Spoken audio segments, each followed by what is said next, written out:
Things you need to keep secret part 2. If you haven't seen part 1, I'll link it up here so you can see. Or better still, go and watch the part 1 and then come back here to watch part 2 because it's going to be interesting and juicy.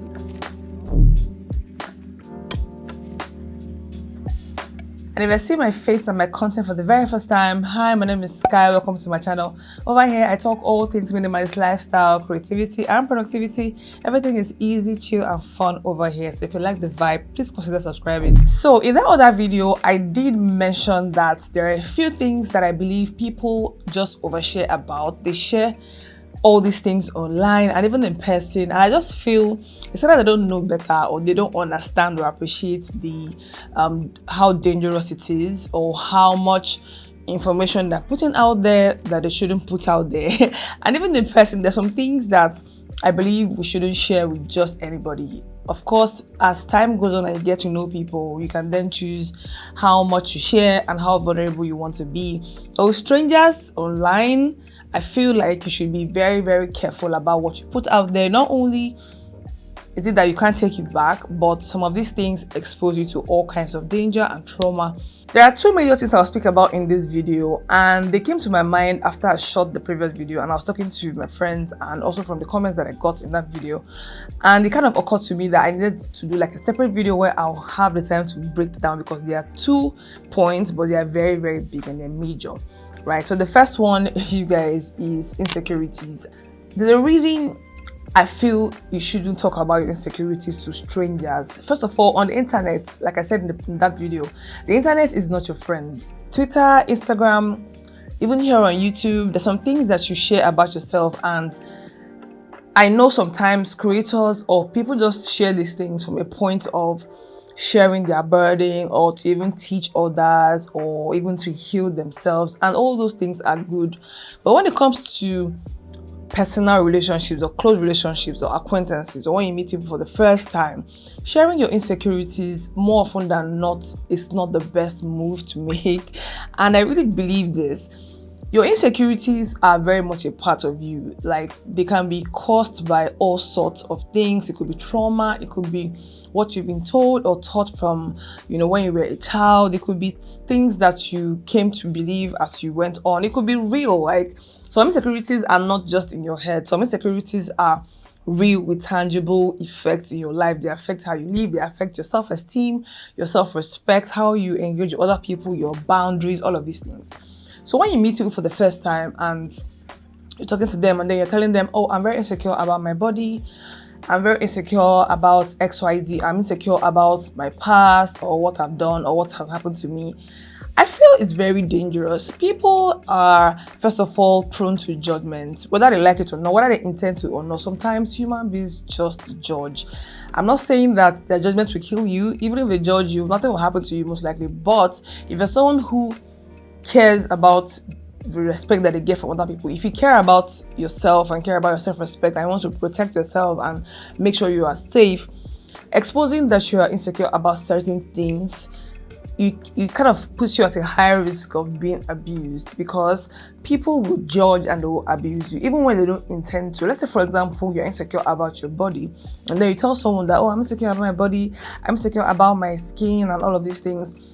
The person might, first of all, they might rate you at a certain level upon you sharing that insecurity, depending on how many insecurities you share, because some people have a lot of insecurities. They might have, instead of maybe 1 or 2, they have like 10 or 15, which is a little problematic. So imagine you come and share this big insecurity that you have, and then the person says, oh, so somewhere in their subconscious, they kind of bring you down a little bit, and then either they think that, oh, this girl is so, because sometimes these insecurities are like in our heads more than, in real life. Like, somebody can have the perfect body, look very beautiful, and everybody around them says they're very beautiful. But if they themselves feel insecure about a part of their body, right, it doesn't matter what anyone says, they feel that way about themselves. So when you tell somebody that you feel insecure about your body, there's a chance that the person might say, oh, okay, maybe the person is not as beautiful as I think they are. Maybe the person's flaws are real. Because initially the person thinks you're like a 10 or a 9, and then you come and tell the person that, oh, actually, I think I'm a 6, I think I'm a 5. Then the person will be like, maybe the person is a 5, maybe the person is a 7, maybe the person is not actually the 10 that I thought they were. If you tell somebody that you're insecure about certain things. How do you know that in times of conflict, for example, the person won't revert and kind of use that as an ammunition? Now, some people do this not intentionally. They themselves might not intend to do it. We're all human beings, right? We're all human beings. And this is me being real. We're all human beings. Sometimes people don't intend to hurt you. They don't go out the gate intending to use your insecurities against you. But in times of conflict, or if there's a disagreement, sometimes their brains just kind of go to what you said. Back in the day when we were younger, I remember there's a girl who used to wear turbans all the time, in the hostel in uni. So she always wear turbans, and she wasn't Muslim or anything, but she always wear turbans. And according to her, she wasn't secure about her. She had like alopecia, and hers wasn't from traction. It was just, she just never had hair for some reason. And she would always have turbans on all the time. Wigs wearing like a big deal. Wigs are expensive and they're like kind of recent as a everyday culture. But back in the day, wigs are like for special occasions. So she would always tie scarf and wear, and for most of us that were wearing close to her, I didn't see it as odd. Some people assume she was Muslim. Some people assume she just kind of liked tying scarves. No biggie, right? Everybody with their own style. A friend who was kind of close to her, who knew that she was tying the scarf because she was insecure about her hair, about her edges. Both of them got into a fight in the hostel, and the first thing this girl does is to pull off that turban, pull off the scarf, and everybody was like, oh wow, she doesn't really have hair. And some people, of course, didn't even think anything was wrong, but this girl in question who had that insecurity, she was deflated and defeated because her friend, or the person who knows her the most, who knows that she's covered her hair because of that insecurity, went straight for that the moment they're having a fight. Now, this other girl can apologize and say, it was a fight, I didn't intend to hurt you, I'm sorry, but the damage has been done. I'm not saying that you shouldn't be vulnerable with your close ones. Of course, when people are close to you, your friends and your family, they know everything. People close to me know practically everything about me. If you're close to me as a friend or as a family, you know all there is to know about me. I don't believe in keeping secrets like that. But with strangers and people you just met, please keep your insecurities to yourself. Even if they don't intend to hurt you with it, even if they don't intend to judge you for it, well, human beings, people are prone to judging. They will judge you and they will use it as ammunition against you if it comes down to it. If there's conflict, if there's anything that goes wrong in the relationship, you don't really know how the person will react or use that information. Also, some people that you tell about your insecurities might use that as a tool to feel better than you. If, for example, you tell someone you are insecure about, let me say, your finances, right? The person, depending on who the person is, some people can just use that as a reason or an excuse to feel better than you, to feel higher than you, to try and treat you badly and put you down because they know that not only do you not have money, you're broke, but you feel insecure about it, right? As opposed to if they look at you and you're not carrying on as if, oh, woe is me, they might not know, yeah, you don't have money, but they won't know that that's a sole point for you. So they won't use that as a tool to feel higher than you or feel better than you or oppress you. So sometimes keeping your insecurities to yourself is a way to also prevent oppression. It's a way to prevent oppression. Like, your insecurities are your business. If you need to walk through them, you can share with your family and friends, or keep it to yourself and walk through it by yourselves. Because yes, you should walk through your insecurities. You should walk through them to be free of whatever shackles they put you in. But sharing them with strangers, sharing them with people you just met, is a no. It's not very strange or uncommon to see somebody, like two people having an argument or they get into a disagreement, and you see somebody abusing the other person with something that they're insecure about, fatty bomb. That's why your ex left you. That's why your mom hates you. That's why your kids can't stand you. That's why you don't have a job. That's why because of this and this and this. And they say those things that they know will hurt you because they know that those things matter to you. Because your insecurities are things that matter to you. It doesn't matter if any other person feels the same way. Those things matter to you, right? So imagine you get into an argument with a close friend and maybe your partner, and then they say those things to you. It really, really hurts. But I guess that's a risk you have to take, but only take that risk after you've come to know the person and trust the person, and you people have built some sort of relationship and they've also been vulnerable to you as well. In that last video, I said to not talk about your body count, and this is a very interesting topic between among me and my friends, and I saw it again on recent on Twitter. People talking about body count, and it's like, I mean, I'm not going to repeat myself. Go and watch that video if you haven't seen it. And I said it there, don't expose or tell anybody what your body count is, whether if it's zero. Even if it's zero, male or female, please don't expose your body count to just anybody. If you must tell a partner, let it be when you guys have built some sort of a bond and there's trust and it's relevant to your relationship and your discussion. It's become relevant to your relationship. That's the only time I feel you should share that. But the other related aspect to this is your sexual history. And this is a very delicate issue. And I am hoping that anybody who watches this video, leave me a comment below letting me know if you've been, faced with this kind of questions, or if somebody has tried to ask you things like this. But some people try to ask you, oh, when was the last time you had sex? When was the last time you did this? What was your most wildest sexual encounter? Where's the wildest place you've had sex? All these questions. When it comes to sexual matters, I feel regardless of if you're having sex or not, it's your business. It's the only person that it concerns is you and maybe your doctor. Telling some random guy or babe about the last time you've had sex, or the threesome you had 4 years ago in college or something like that, they will judge you. Babes, even don't get carried away. Sometimes when I'm talking to someone and it's getting interesting and steamy and people are vibing and the conversation is going, there's banter and people are doing talking stage and it's sweet, they'll say all this and ask you all these questions and it seems like a fun time. And some people will try to shame me for saying, oh, you're so boring. No, don't mind them. They'll judge you. They will judge you. I feel all these questions are usually from a place of, even though they're like innocent sometimes, I don't believe they're like 100% innocent, but even the most innocent of intentions, I feel more often than not, again, that thing about judgment, if you're a lady, is even worse for us. Don't mind what they are saying out there. Society, the men you're talking to, they will judge you, they will try and place you on this pedestal or drop you from the pedestal depending on what they see of you. Let the person come to know you for who you are, come to know you in totality of your values, your character, the good and bad. Let them have like a deeper picture of you and you of them, more importantly, before those kind of things can come up. There's some people that I see who come and tweet or share posts on if they just had sex or if they've had sex. Like, why are you doing this? Why? Strangers don't care. They will just use you for entertainment, and people that you want to get to know in real life will judge you. So what's the point? What's the upside here? There are so many ways to have fun. There are so many conversation starters that you can have. There are so many ways to have fun conversations with someone you're talking to or interested in without necessarily going into all these dangerous waters. You don't have to. And if they ask you, please bear in mind that there is a chance that they're trying to put you in a box. They're trying to know where to place you. They're trying to judge you.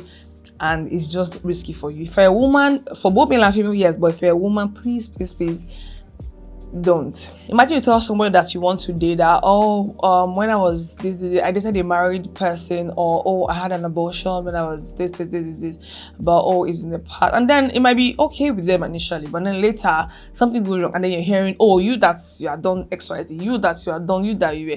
Like, we see it all the time. Some people, the bad thing about this world, there's a YouTuber we're watching, or we normally watch at home. She's I won't call her name, but apparently she was known in her area for being like the city girl, party girl.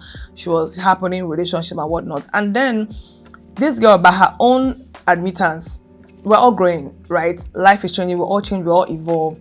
Now she has evolved into someone else. She's grown, she has changed, she's changing. She's now living a kind of different lifestyle from what she used to be known for. People are not letting this girl rest. Every day in her comments, they are dragging her. Oh, you finished sleeping with the whole of this place and that place. You finished this. Now look at you, you're here now. Because you're getting older, now you're this. So people are just talking. And one day she came to ask that, is it that you people don't want me to change? Is it that you people don't want me to grow? Am I allowed to grow? Am I allowed to change? I wish we live in a world where we don't judge. I wish we live in a world where people are taken for who they are. I wish we live in a world where your character is all that matters.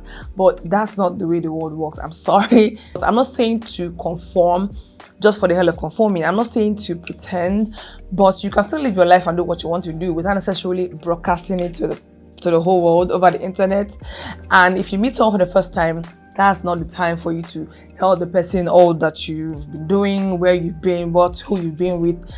Please don't. It's very unfortunate, but that's the life we're living. And for women, the consequences sometimes are a little more steep, and sometimes you can't help it, right? People will judge you regardless.